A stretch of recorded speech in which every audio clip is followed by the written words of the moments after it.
राम जी के चरित्र को जब तक जीवन में रामचरितमानस राम जी के चरित्र को जब तक जीवन में नहीं धारण करेंगे तब तक रामचरितमानस का कोई मतलब नहीं है। कथावाचकों का यही उद्देश्य होना चाहिए, किसी तरह का भेद नहीं होना चाहिए। आज तो कथा के माध्यम से तमाम लोग बिना मतलब की बात करते हैं कि ये छोटा है, ये बड़ा है, ये है, वो है, हैं? इस तरह की बात बड़े बड़े विद्वान करना शुरू कर दिए हैं।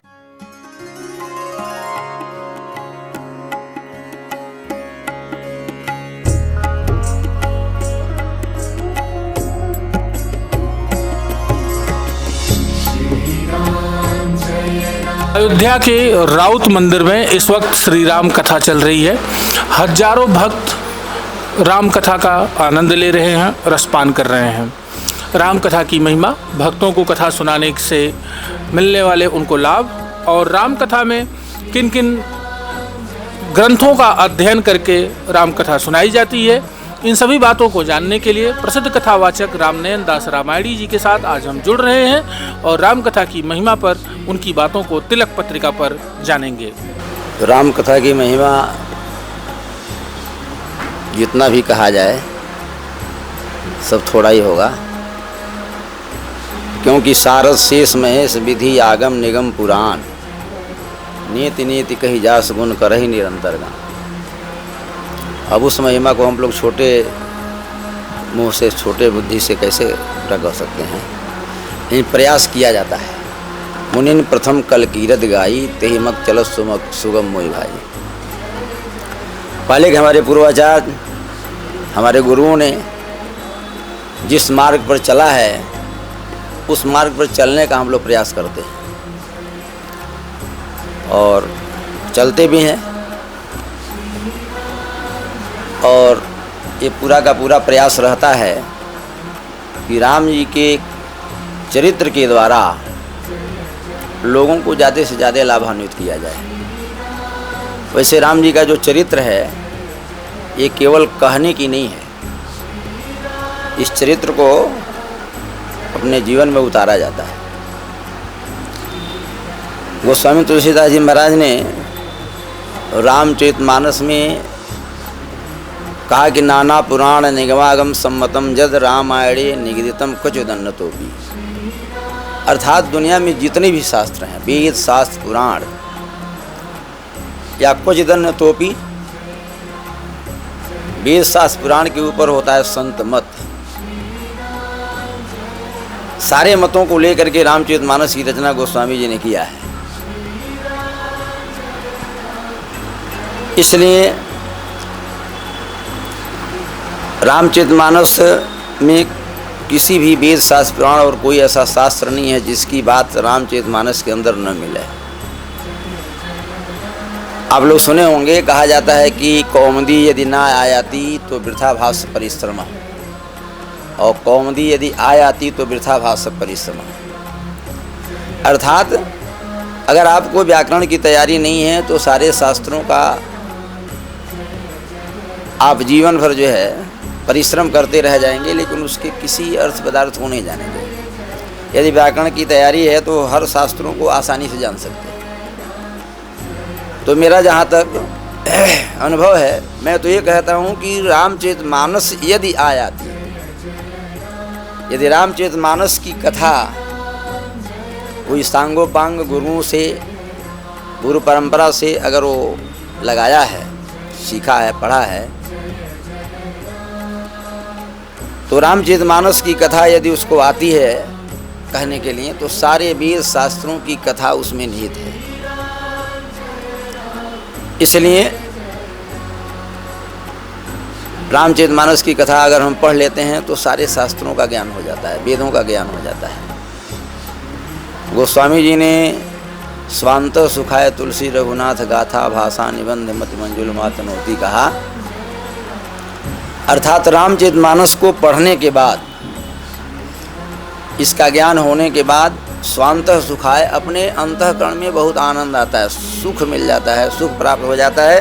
अर्थात सारे शास्त्रों का जो रस है, ज्ञान है, वो रस इससे प्राप्त हो जाता है। तो हम लोग प्रयास करते हैं, जो गुरुओं से पढ़ा गया है। हमारे यहाँ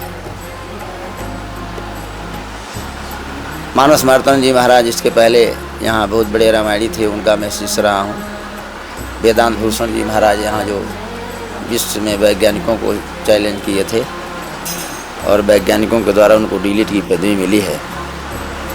इन गुरुओं से यही आदेश मिला है, यही उपदेश हम लोगों को मिला है कि रामचरितमानस की कथा केवल कहने की चीज़ नहीं है, केवल सुनने की चीज़ नहीं है। श्रवण पुटन मन पान करी, नहीं अघात मत धीर। पान किया जाता है। पीवत भागवतम, भागवत में लिखा कि पीवत भागवतम रसमालयम, अर्थात रामचरितमानस कथा को यदि आप पीते हैं तो उसका पूर्ण लाभ मिलता है। और सुनते हैं, सुनने का भी लाभ है। धीरे धीरे सुनते सुनते करते करते अभ्यास के जड़मत हो सुजान। लेकिन आजकल जो लोगों की परंपरा है केवल सुनने की आदत है, करने पर थोड़ा सा कम लोग जोड़ देते हैं। हम प्रयास करते हैं, जिन गुरुओं से हम लोग ज्ञान लिए हैं उन गुरुओं का ये आदेश था कि कथा को जीवन में उतारना और प्रयास करना कि जो भी श्रोता तुम्हारे द्वारा जो है कथा सुन रहे हो वो भी अपने जीवन में उतारने का प्रयास करें। क्योंकि आजकल जो है कहने सुनने न कुछ करने की आदत सी हो गई है। कहना सुनना, कहने सुनने की आदत हो गई, लेकिन करने पर लोग जोड़ नहीं देते। तो मैं यथासंभव प्रयास करता हूँ कि कथा जो है उस कथा को अपने जीवन में उतारा जाए और भक्तों को भी, श्रोताओं को भी जीवन में उतारने का प्रयास कराया जाए। जब तक इसको जीवन में उतारेंगे, राम जी का चरित्र गोस्वामी तुलसीदास जी महाराज ने लिखा है, बताया गया है कि तुलसी बाबा के कथनी को जो केवल गाया करते हैं वो हैं दम्भी रावण समान, झूठे जो स्वांग जो भरते हैं। केवल गाया करते हैं, उसको अपने जीवन में उतारने की कोई आवश्यकता नहीं। तो रावण भी जो है बहुत बड़ा विद्वान था, वो भी वेदों पर भाष करता था, लेकिन वेद की एक पंक्ति उसे अपने जीवन में नहीं उतारा था। और तुलसी बाबा के कथनी को जो धरे हृदय हनुमान है, वो रामचरितमानस का जो ज्ञान है, जो कथा है, उसको जो अपने जीवन में धारण करता है उसी को हनुमान कहा जाता है। इसलिए रामचरितमानस की कथा रावण भी कहता था, हनुमान जी भी कहते थे। लेकिन रावण जिसको जिसको कथा सुनाया, अपने जीवन में दो लोगों को सुनाया, एक कुंभकर्ण को सुनाया, एक मारीच को सुनाया, और दोनों की तत्क्षण मृत्यु हो गई। लेकिन हनुमान जी महाराज पूरे मानस को जब पढ़ेंगे, जानेंगे, तो आपको बात समझ में आ जाएगी। जिनको जिनको कथा सुनाया हनुमान जी, बिल्कुल वो मृत्यु के कगार पर थे, लेकिन उनको जीवन मिला। बस ये है, जो कथा को अपने जीवन में धारण करके कथा कहता है, उसके कथा से आपको जीवन मिलता है। और जो कथा को केवल कहता है, सुनाता है भौतिक लाभ के लिए, सुख ऐश्वर्य के लिए, पैसे के लिए, बताया गया है कि विद्या वैखरी केवलम तु झरी न तु मुक्ते केवलम तु भुक्ते। बहुत बढ़िया हमारे पास बोलने की शैली है, परिमार्जित भाषा में बोल रहे हैं। सारे शास्त्रों का जो है विस्तृत ज्ञान है। इससे केवल संसार में जीने खाने का साधन बन सकता है। केवलम तो भुक्ते न तो मुक्ते, उससे मुक्ति नहीं मिल सकती। मुक्ति तो तब मिलेगी जब राम जी की कथा को, उनके चरित्र को जीवन में उतारेंगे। हमारे राम जी जीवन में उतारे, यहाँ उनका उद्देश्य ही था समाज को जोड़ने का। श्री राम में सब जग जानी, ये रामायण का ये मुख्य उद्देश्य है कि श्री राम में सब जानी। हमारे राम जी आए, अयोध्या को त्यागे। अयोध्या जैसे ऐश्वर्य केवल वो अगर आनंद लेने के लिए, भौतिक सुख साधन के लिए अगर आए होते तो अयोध्या के राज पे सिहाते सुरराज आदि। अयोध्या के राज पर देवराज इंद्र भी तरसते थे, कुबेर लज्जित होते थे कि हमारे पास इतना धन नहीं है। लेकिन ऐसे राजलक्ष्मी को, ऐसे अयोध्या को त्यागा उन्होंने, त्यक्त्वा सुदुस्तज, भागवत के अंदर बताया गया है कि त्यक्त्वा सुदुस्तज सुरक्षित राजलक्ष्मी धर्मिष्ठ आर्य वचसा यदगादरण्यम माया मृगम दैत्यप्सित मनोधावद वंदे महापुरुषते चरणारविंदम। अर्थात भगवान अपने पिता के ऐश्वर्य को केवल समाज के लिए, उस समय दशरथ जी महाराज के यहाँ इतनी रूढ़वादी प्रवृत्ति थी कि उनके परिवार राजमहल के अंदर जाना तो दूर था, दरवाजे पर जो लोग नहीं पहुँच सकते थे, जा सीता, ऐसे लोगों को भगवान गले से लगाए, ऐसे लोगों के जूठे बैर को खाए। इस तरह से 14 साल तक जो है ये संगतिकरण करते रहे, और संगतिकरण का अध्ययन था कि 14 साल के बाद वो राम राज की स्थापना करते हैं। राम जी के चरित्र का यही उद्देश्य होना चाहिए।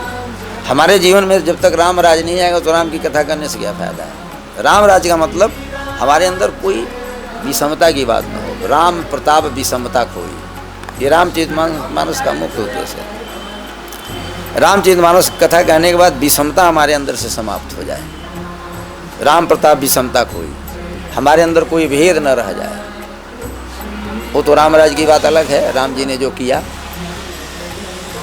बंदर भालुओं को दरबारी बना लिया, कुत्तों को भी दरबार में जाने के लिए बेरोक टोक जो है अधिकार था। लेकिन क्या आज ऐसा है क्या? अगर ऐसा नहीं है तो हम राम राज की बात झूठ मूठ में केवल स्वांग भरते हैं कि राम राज आ गया, राम राज आ जाएगा। तो कम से कम अपने जीवन में अगर हम राम राज ला लेते हैं तो ये बहुत बड़ी उपलब्धि है। और राम राज तभी माना जाएगा कि हमारे जीवन में कोई भेद न हो। दंड जतिन कर भेद, जहाँ नर्तक नृत्य समाज, जहाँ नर्तकियों का नाच नृत्य करने वालों का जहाँ समाज, गाने वालों का जहाँ समाज रहता था, वहाँ भेद देखने को मिलता था। लोग कहते हैं थोड़ा ईश्वर भेद कर दो, पंचम से सप्तम में कर दो, इधर उधर कर दो। समाज में कहीं भेद नाम का कोई चीज़ नहीं था। सब नर करें परस्पर प्रीति, रहें एक संगज पंचानन, ये सारी बातें थी।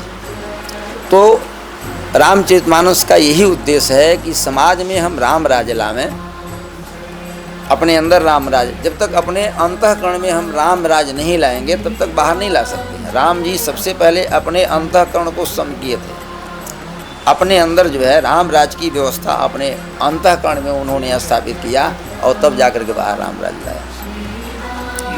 आज हम इतने अहंकारी हो गए हैं, मन हमारा कहीं और जा रहा है, अहंकार कहीं और है, बुद्धि कहीं और है, चित्त कहीं और है।